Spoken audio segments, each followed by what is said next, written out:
2. Good morning. Myself, Ramaniki, lecturer political science, Government Senior Secondary School, Mahali, Shimla. बच्चों, आपका हर घर पाठशाला में स्वागत है, अभिनंदन है। आज हम पढ़ेंगे राष्ट्रीय महिला आयोग, नेशनल कमीशन फॉर विमेन। इसकी स्थापना कब हुई, इसका कार्यकाल क्या है और इसके कार्य एवं शक्तियां क्या है, इसके बारे में हम आज के चैप्टर में पढ़ने जा रहे हैं।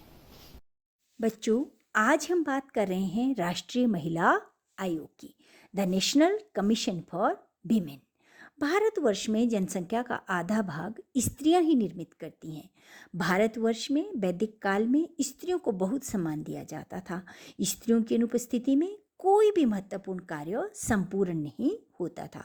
किंतु मुगल काल में भारत में स्त्रियों की स्थिति गिरती चली गई, उनके सम्मान को बहुत ठेस पहुंची और उनका स्तर निम्न होता चला गया। परंतु भारत की स्वतंत्रता के समय भारतीय स्त्री की स्थिति जो थी वो समूचे तौर पर उस समय भी अधिक निराशाजनक ही थी। इस पुरुष प्रधानता वाले समाज में स्त्री को घर की चार दीवारी तक ही सीमित रखा जाता था और स्त्री को पुरुषों के समान स्वतंत्रता प्राप्त नहीं थी। शैक्षिक पक्ष से भी भारतीय स्त्री अधिक पिछड़ी हुई थी और राष्ट्रीय जीवन के पृथक पृथक अलग अलग क्षेत्रों में स्त्रियों का प्रवेश केवल नाम मात्र का ही था।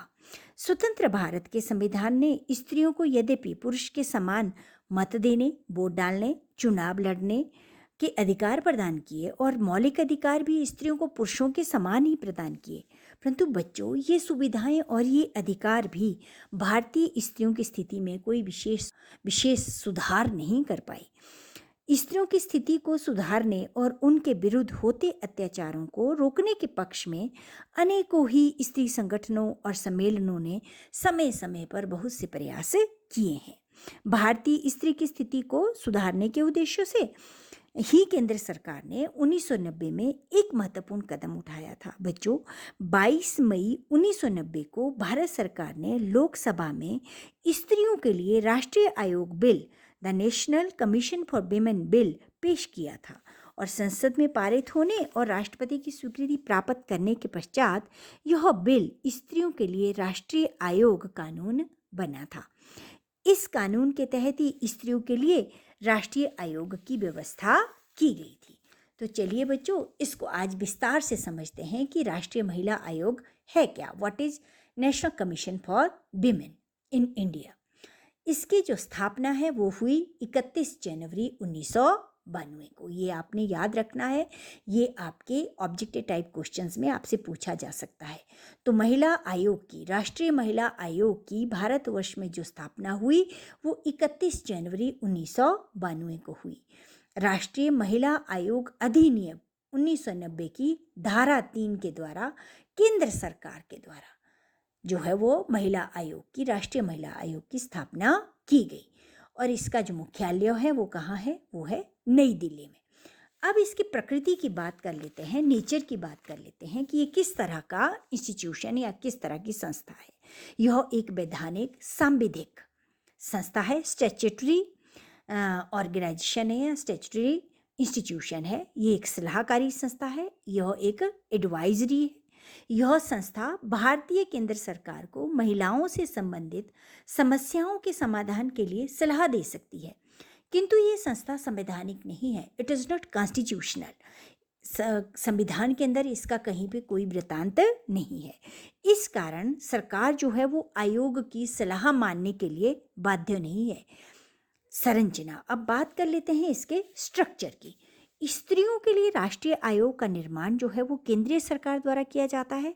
इसको किसके द्वारा नियुक्त किया जाता है? सेंट्रल गवर्नमेंट द्वारा। इस आयोग में एक अध्यक्ष और 5 सदस्य होते हैं और वर्तमान समय में राष्ट्रीय महिला आयोग की जो अध्यक्षा है वो है श्रीमती रेखा शर्मा। बच्चों, ये जो अध्यक्ष होता है इसकी क्या विशेषताएं होती हैं या इसके अंदर क्या योग्यताएं होनी चाहिए?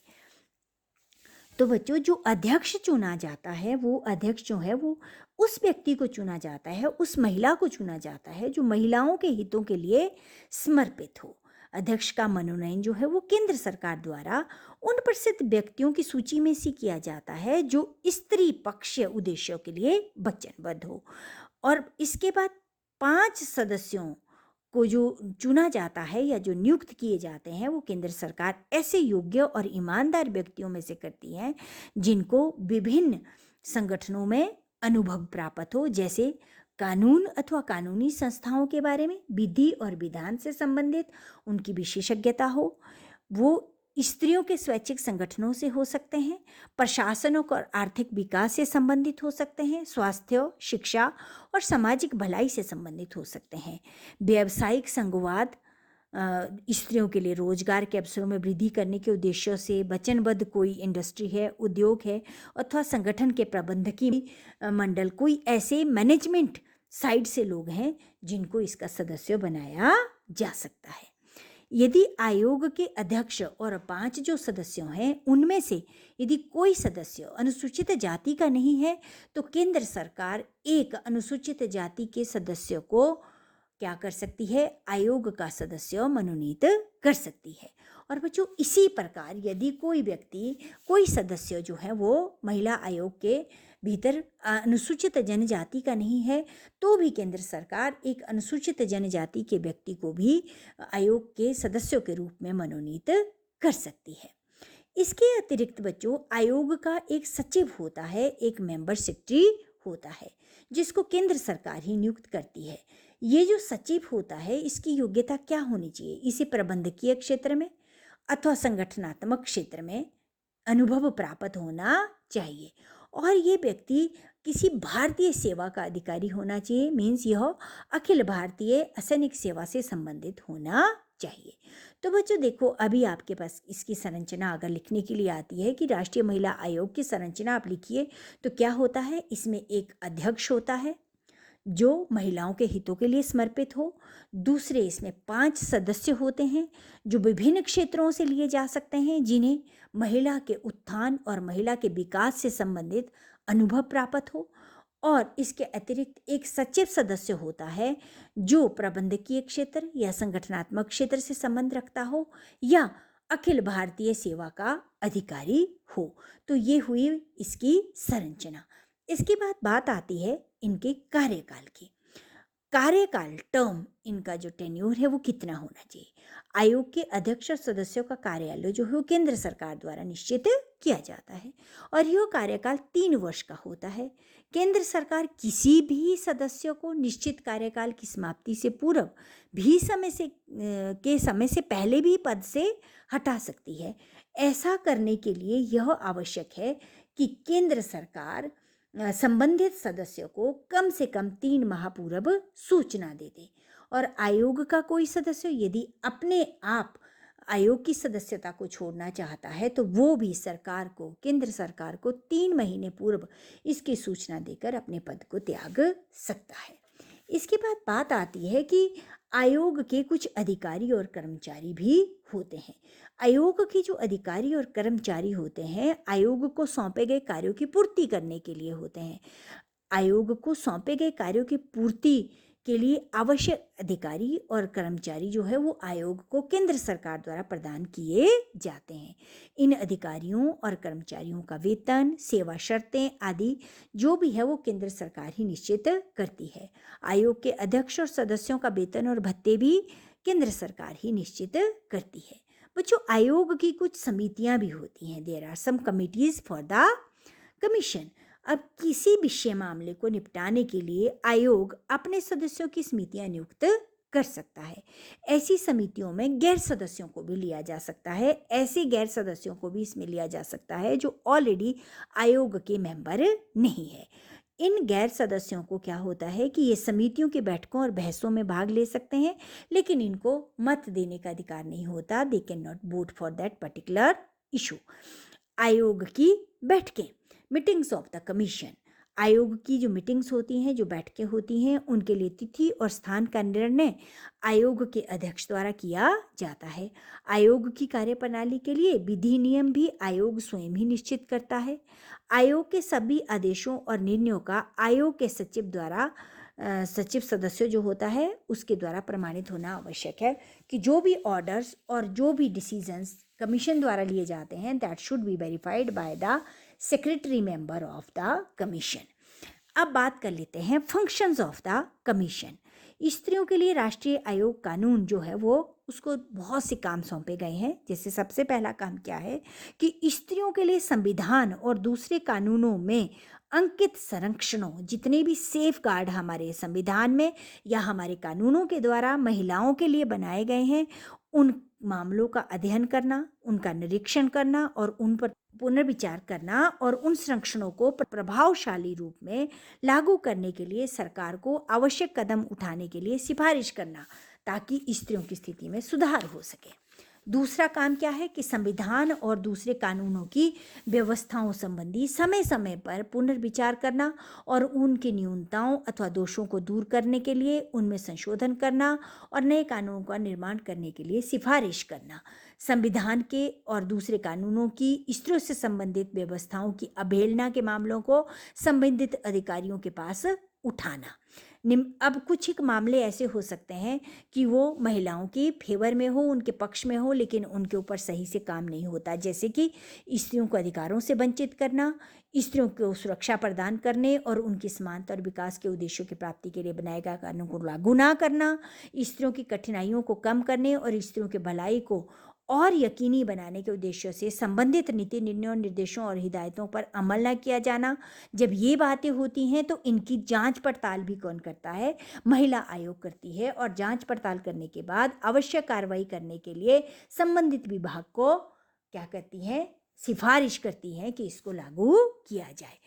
इसके बाद बच्चों, स्त्रियों के विरुद्ध अत्याचारों और भेदभावों से पैदा होती समस्याओं अथवा हालातों का विशेष अध्ययन करवाना और उनको हल करने के लिए सुझाव देना, विकासवादी और शैक्षिक खोजें करवाना, राष्ट्रीय जीवन के सभी क्षेत्रों में स्त्रियों के प्रतिनिधित्व व विश्वसनीय बनाने के लिए अपने सुझाव देना, स्त्रियों के विकास को रोकने वाले तथ्यों की पहचान करना, to identify the factors that जो डेवलपमेंट नहीं होने देते महिलाओं की, उनको ढूंढना, उनकी पहचान करना, आइडेंटिफाई करना और उनको दूर करने के लिए सजेशंस देना, उन कारागृहों मतलब जेलों, केंद्रों, संस्थाओं अथवा स्थानों का निरीक्षण करना जहां पर स्त्रियों को कैदियों के रूप में या किसी अन्य रूप में रखा जाता है, और अगर जरूरत पड़े तो उनके हालात को सुधारने के लिए संबंधित अधिकारियों के पास आवश्यक कार्यवाही करने के लिए उस मामले को उठाना, स्त्रियों से संबंधित किसी भी मामले के बारे में और विशेष करके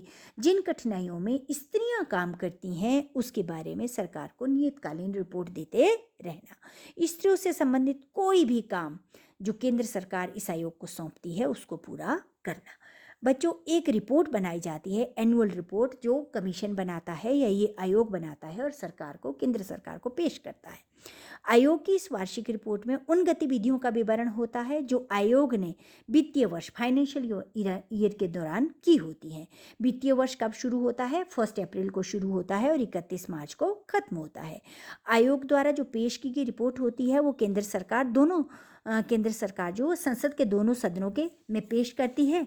आयोग की रिपोर्ट के साथ केंद्र सरकार लिखित रूप में सूचना देती है और उसने आयोग की सिफारिशों को किस सीमा तक माना है, ये स्वीकार किया है वो भी बताती है, और स्वीकार अगर नहीं किया है तो उसके कारण भी वो लिखित रूप में कमीशन को देती है। बच्चों, स्त्रियों के लिए जो राष्ट्रीय आयोग की स्थापना है वो निस्संदेह एक महत्वपूर्ण कदम है। इन कुछ वर्षों में आयोग ने स्त्रियों की भलाई के लिए बहुत से इंपॉर्टेंट काम किए हैं, किंतु देखने में कई बार आता है कि आयोग की सिफारिशों पर तुरंत अमल नहीं किया जाता। इस आयोग की सिफारिशें जो है वो बंधनकारी स्वरूप की नहीं होती, ये बाइंडिंग नहीं है गवर्नमेंट के ऊपर।